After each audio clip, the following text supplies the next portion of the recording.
ఇక నిజామాబాద్ జిల్లా వర్ణి మండలం జాకోర్లో 10 లక్షల రూపాయలతో నిర్మించిన గ్రామ మహిళా సంఘ భవనాన్ని ఎమ్మెల్యే పోచారం శ్రీనివాస్ రెడ్డి ప్రారంభించారు. ఈ సందర్భంగా బీర్కూర్లో 2 రోజుల క్రితం తాను చేసిన వ్యాఖ్యలపై స్పష్టత ఇచ్చారు. ప్రజల సంక్షేమమే తన లక్ష్యమని, తనకు ఎలాంటి స్వార్థం లేదని చెప్పారు. ముఖ్యమంత్రి రేవంత్ రెడ్డిని కలవడంలో 1% స్వార్థం లేదన్నారు. ఎవరు ఏ అభివృద్ధి కార్యక్రమం ఇచ్చినా వారి పేరు చెప్పడం తన ధర్మమని పేర్కొన్నారు. తన వ్యాఖ్యల వెనుక ఎలాంటి రహస్యం లేదని, తాను పోరాడి సాధించుకుంటానని, తలదించుకొని పనిచేసే రాజకీయ నాయకుని కాదని పోచారం శ్రీనివాస్ రెడ్డి అన్నారు.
ఇక తెలంగాణలో ఓటర్లను టార్గెట్ చేస్తూ ఈసీఐ పేరుతో మోసపూరిత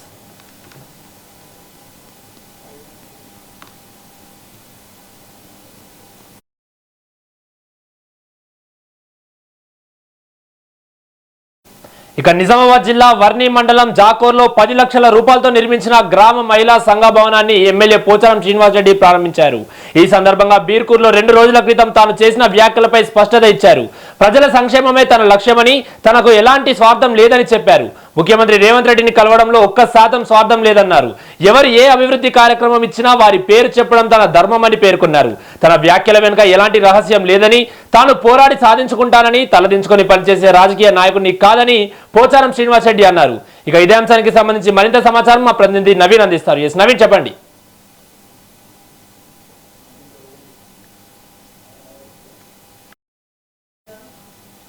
ఎస్ నవీన్, చెప్పండి.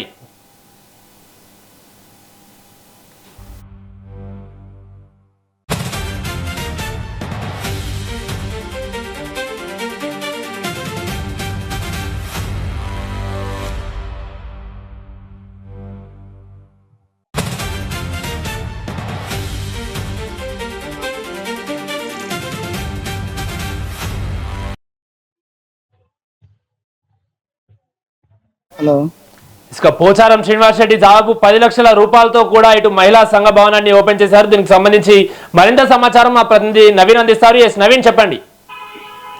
కామారెడ్డి జిల్లా బాన్స్వాడ ఎమ్మెల్యే పోచారం శ్రీనివాస్ రెడ్డి మరోసారి సీఎం రేవంత్ రెడ్డిపై హాట్ కామెంట్ చేశారు. గత 2 రోజుల క్రితం కామారెడ్డి జిల్లా బేర్కూర్ మంజీరా నది చెక్ డ్యాం వద్ద కార్యకర్తల సమావేశంలో మాట్లాడిన పోచారం శ్రీనివాస్ రెడ్డి కాంగ్రెస్ ఇటు సీఎం రేవంత్ రెడ్డిపై హాట్ కామెంట్ చేశారు. మరోసారి ఈ రోజు నిజామాబాద్ జిల్లా వర్ణి మండలం జాకోర గ్రామంలో 10 లక్షలతో నిర్మించినటువంటి నూతనంగా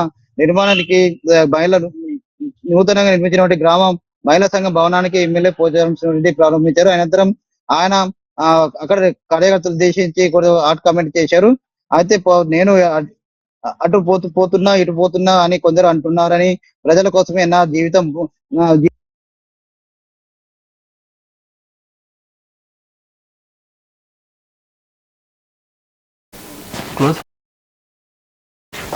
ఎస్ నవీన్, చెప్పండి.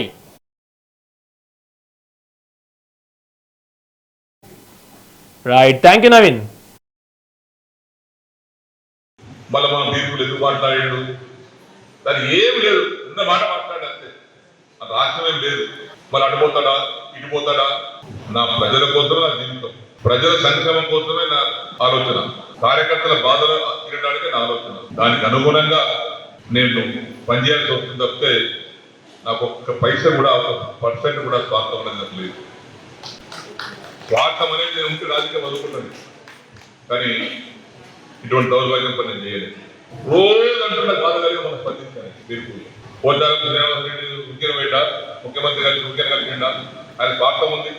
చెప్పురా బాబు, ఒక్కటి చెప్పు స్వార్థం, ఒక్కటి చెప్తున్నాను. నాకు డబ్బులు ఇచ్చేదా, నా అమ్ముడు పోయినా, అదే ఆ విషయం స్పష్టం చేయడానికి మాట్లాడినా. నేను కూడా పేమని ఎక్కడ పట్టుకుంటాను. ఈ ఫంక్షన్ హాల్ వచ్చింది, కేసీఆర్ రోడ్డు వచ్చింది, చెప్ప తప్పదు కదా. రేవంత్ రెడ్డి వచ్చాడు, ఆడ స్కూల్ ఇచ్చింది, ఎక్కడ దేనికి అంటారు. రేవంత్ రెడ్డి చెప్తా, ఎవరిచ్చి వారు ధర్మం అది, మానవత్వం అది.